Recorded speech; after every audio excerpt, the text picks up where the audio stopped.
এসব একটু তো অ্যাডমিন প্যানেলে দিয়ে বল, কাউকে বল। আমি শেয়ার করছি।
হ্যাঁ, নমস্কার।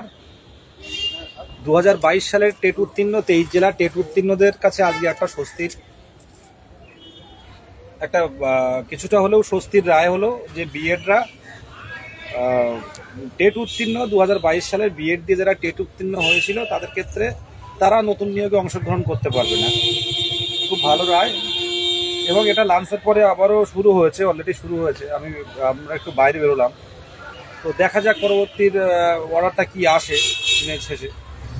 তবে সাথে সাথে এটাও বলার, এই দিনটা আজকে আমরা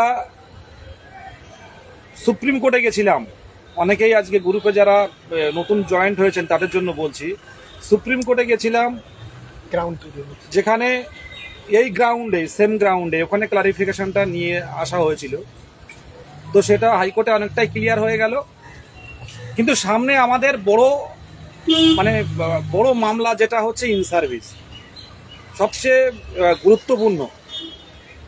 এগুলো গুরুত্বপূর্ণ, সমগুরুত্বপূর্ণ। ইন সার্ভিস যারা কর্মরত শিক্ষক, তারা ফর্ম ফিল আপ করে আজকে প্রায় 60,000-এর কাছাকাছি কিন্তু ফর্ম ফিল আপ হয়ে গেছে। তো সেই পদক্ষেপ কিন্তু অলরেডি নিয়েছি, আরো বেশ কিছু পদক্ষেপ আছে। আপনারা আজকের অর্ডারের উপর অনেক কিছু নির্ভর করছে। একই ম্যাটারে আমরা বিভিন্ন দিকে বিভিন্ন গ্রুপ থাকতে পারি, কিন্তু একই ম্যাটারে আমরা যাচ্ছি না। এখন 23 জেলার 2022 সালের ডিএলএড টেট উত্তীর্ণ সকলে ঐক্যবদ্ধ থাকতে হবে। যতদিন না পর্যন্ত আমরা স্কুলে ফিরছি, এই লড়াইয়ের কোনো সফলতা নেই। আমাদের প্রত্যেকেরই উদ্দেশ্য যে যেখানে যত গ্রুপ 2022 সালে থাকুক না কেন, প্রত্যেকেরই কিন্তু একটাই উদ্দেশ্য, হাতে হাত রেখে লড়াইটা চালিয়ে যেতে হবে। সামনে ইন সার্ভিস নিয়ে আমরা সমানভাবে গুরুত্ব দিয়ে এটা দেখা হচ্ছে, এবং সাথে সাথে এনওএস যারা ঘুরপথে যারা করেছে, এনওএস ইনভ্যালিড নয়, এনওএস ভ্যালিড, কিন্তু যারা সঠিকভাবে সঠিক প্রসেস মেনটেন করে যারা করেছে তারা নিয়োগে আসতে পারবে। কিন্তু আমাদের দিক থেকে আমরা চেষ্টা করব পয়েন্টগুলো তুলে ধরবো। আজকে কলকাতা হাইকোর্টে 23-25 কয়েকজনকে সাথে দেখা হয়েছিল। তো বেশ কয়েকজন একটু বললো তোমরা রাগারাগি করছিল, কিন্তু তার মধ্যে একজন এসে বললো, বিদেশদা তোমার জায়গায় আমি থাকলেও আমিও এই চেষ্টাটা করতাম। কারণ দেখো, কিছু করার নেই, প্রত্যেকেই নিজের নিজের জায়গা থেকে চেষ্টা করছি। 23-25 যারা 23 পাস, খুব অল্প সংখ্যক বলছিল যে এটা তোমরা একটু দেখতে পারতে, ছাড়তে পারতে। তো আমাদেরও খারাপ লাগে, কিন্তু প্রত্যেকেই চাইছি, এত কম্পিটিশন। দেখুন, দিনের শেষে প্রথম থেকেই সেই 2023 সালের মার্চ মাস থেকে একভাবে কিন্তু পড়ে আছে, জায়গাটা একভাবে পড়ে আছে। যতদিন না পর্যন্ত আমরা স্কুলে ঢুকছি ততদিন পর্যন্ত কিন্তু এই লড়াই কিন্তু জারি থাকবে। আজকে অনেকেই যারা এই নিয়োগে অংশগ্রহণ করতে পারবে না, তাদের দেখে খারাপ লাগছে। অনেকে খারাপ, তাদের অবস্থা দেখে সহানুভূতি লাগছে, কিন্তু আমাদের জায়গায় থাকলে প্রত্যেকেই এই অবস্থানটা নিত, প্রত্যেকেই এই পদক্ষেপটা নিত। আজকে ইন সার্ভিসের জন্য যারা যারা লাইভ দেখছেন, ইন সার্ভিস, এনওএস, এছাড়া আরও কিছু টেট উত্তীর্ণ পরবর্তীতে ডিএলএড আছে, অনেকে ভুল ইনফরমেশন দিয়ে ডিএলএড করেছে, প্রত্যেকেরই দেখা হবে। একটা কথা বললাম, প্রত্যেকেরই দেখা হবে। আইনি পথে আমরা চেষ্টা করব, আর এর পিছনে আমরা এই চেষ্টা করছি, সে যেই গ্রুপ হোক না কেন, কিন্তু এর পিছনে কিছু মানুষ কিন্তু বিভিন্নভাবে অক্লান্ত পরিশ্রম কিন্তু করছে অলরেডি। গতকাল 2-3 দিন কিন্তু মোহিত এসছে, আজকে আমরা 3 জন চলে আসলাম। কেউ না কেউ কিন্তু একদম অতন্ত্র প্রহরী, তাই তো? অবশ্যই অতন্ত্র প্রহরীর মতো কেউ না কেউ কিন্তু কাজ করছে। আজকে কেন আসলাম বলুন? আজকে ইন্টারভিউ তো সবাই যখন বাড়িতে পড়াশোনা করছে প্রত্যেকেই, কেন আসছি? এখন আসছি যে কি হচ্ছে বাস্তবে দেখি, সামনের দিনে সেইগুলো পদক্ষেপগুলো নিতে হবে। আজকে শেষ পর্যন্ত লড়াইটা ধারাবাহিকতা, লড়াই প্রত্যেকেই করে, কিন্তু ধারাবাহিকতা খুব কম জনের মধ্যে আছে। তো দেখুন, সামনের দিনে ইন সার্ভিস নিয়ে পদক্ষেপ নেওয়া হবে, এনআইএস নিয়ে আইনি পথে চেষ্টা করা হবে। এছাড়াও অন্যান্য কিছু যারা পরবর্তীতে ট্রেনিং করেছে, লক্ষ্য আছে আইনি পথে চেষ্টা করব, কোনো ব্যক্তিগত কোনো আক্রমণ নয়, আইনি পথে চেষ্টা হবে। শুধু বলবো ইন সার্ভিস নিয়ে প্রত্যেকে ফান্ডিংটা করুন। ফান্ডিং করলে সামনের দিনে অনেক, আমরা যদি ডিভিশন থেকে সুপ্রিম কোর্টেও যেতে হয় তাও যেতে তৈরি। সুভাষ বলো। দেখুন, আজকে আমাদের ফর্ম ফিল আপের লাস্ট ডেট, সেখানে মাত্র 10:37-এ 54,896 জন অলরেডি ফর্ম ফিল আপ করেছে। তাহলে বুঝতেই পারছেন যে ফর্ম ফিল আপের হারটা কী হারে বৃদ্ধি পেতে চলেছে।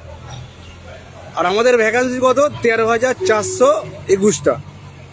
তাই যারা অবৈধ, আজকের মহামান্য হাইকোর্টের রায়ে 2022 সালে যারা বিএড দিয়ে ফর্ম ফিল আপ করেছিল, সেই রকম প্রার্থীরা আমাদের ইন্টারভিউ প্রক্রিয়ায় অংশগ্রহণ নিতে পারছে না। এর একমাত্র হাতিয়ার হয়েছে, কাজে লেগেছে। সুপ্রিম কোর্টে আমরা গিয়েছিলাম, 2 দিন ব্যাপী দেখেছেন যে লড়াই আমরা দিয়েছিলাম, যে বিএড ক্লারিফিকেশন মামলা, সেই মামলার যে ক্লারিফিকেশন আমরা নিয়ে এসেছিলাম, সেই হাতিয়ার আজকে আমাদের কাজে লেগেছে। আমরা 23 জেলার স্বার্থে, সার্বিক স্বার্থে আজকে বিএড দিয়ে টেট উত্তীর্ণ তারা আজকে আমাদের সঙ্গে অংশগ্রহণ করতে পারছে না। এটা 23 জেলার যারা সাধারণ প্রার্থীরা আছে, যারা চাকরি প্রার্থী, তাদের সবার সাহায্য, তাদের সবার অক্লান্ত পরিশ্রমের ফলে আজকে এই জায়গায় আমরা দাঁড়িয়ে আছি। আগামী দিনে আরও লড়াই হবে। যারা অবৈধ কাগজপত্র দিয়ে দেখিয়ে ডিএলএড টেট পাসে বসেছে, টেটে বসেছিল, সেই সমস্ত ক্যান্ডিডেটদের আমরা বাতিল করব। তার জন্য চাই আইনি পথে আমাদের দেখতে হবে, আইনি পথে আমরা চেষ্টা করছি। তার জন্য ফান্ডিংটা একান্ত প্রয়োজন। আপনারা সবাই এই সময়টা, এই উপযুক্ত সময়টা সংঘবদ্ধভাবে থাকবেন। সে যে কোনো গ্রুপে থাকতে পারেন, কিন্তু সংঘবদ্ধ থাকুন। আর লড়াইটা আমাদের হাইকোর্ট থেকে সুপ্রিম কোর্ট পর্যন্তও দিতে হতে পারে, সেই জন্য আমাদের সদা প্রস্তুত থাকতে হবে। আর কিছু বলছি না, দেখা হবে আবার কোনো লড়াইয়ের ময়দানে।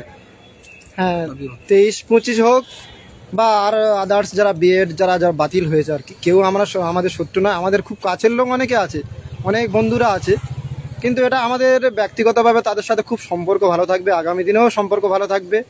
এটা আইনিগত দিকভাবে এটা একটা প্রক্রিয়া হয়েছে আর কি। আইনি দিক আইনি দিক তো আর আমরাও কিছু বলতে পারি না, তারাও কিছু বলতে পারে না।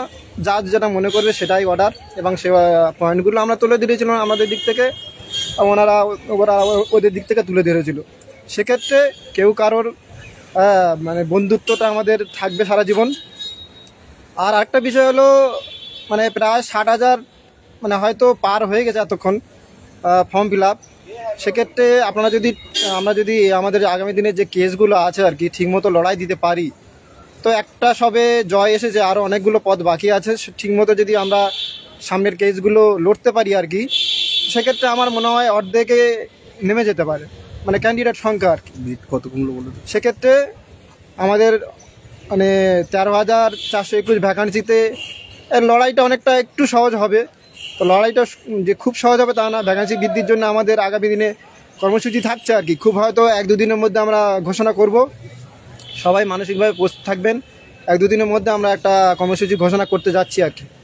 তো বলবো আমাদের এই কেসগুলো লড়াই করার জন্য যে ফান্ডিংটা দরকার, সবসময় বলে আসছি আপনারা একটু ফান্ডিংটা দেবেন এবং বন্ধু বান্ধব যারা আছে পাশাপাশি সবাইকে ফান্ডিংটা দিতে বলবেন। চলো আগামী দিনে আরও অনেক, হ্যাঁ ওই সুভাষচন্দ্র বাগের যে কিওয়ার্ডটা ছড়ানো হয়েছে ওখানে আমরা ফান্ডিং করবেন আর কি। আর একটা কথা, আপনারা যে সমস্ত ইন্টারভিউ কোচিংয়ে গেছেন বা যাচ্ছেন সেখানে বলুন যে সেই সমস্ত শিক্ষক মহাশয়দের বলুন যে তারা উদ্যোগ নিয়ে যাতে ফান্ডিংটা একটু করার ব্যবস্থা করে। কারণ ইন্টারভিউ পড়ছেন, পড়া দরকার অবশ্যই, আমরাও বাড়িতে পড়ছি, তার সঙ্গে সঙ্গে যে আইনি পথগুলো লড়াই করা সেটাও দরকার। তো সকলে একটু সমবেতভাবে চেষ্টা করুন, অবশ্যই আমরা আমাদের আইনি দিকটা আমরা লড়াই করতে পারবো। চলো করে ভিতরে চলো, ঠিক আছে সামনে কি হচ্ছে। হ্যাঁ ধন্যবাদ সবাইকে।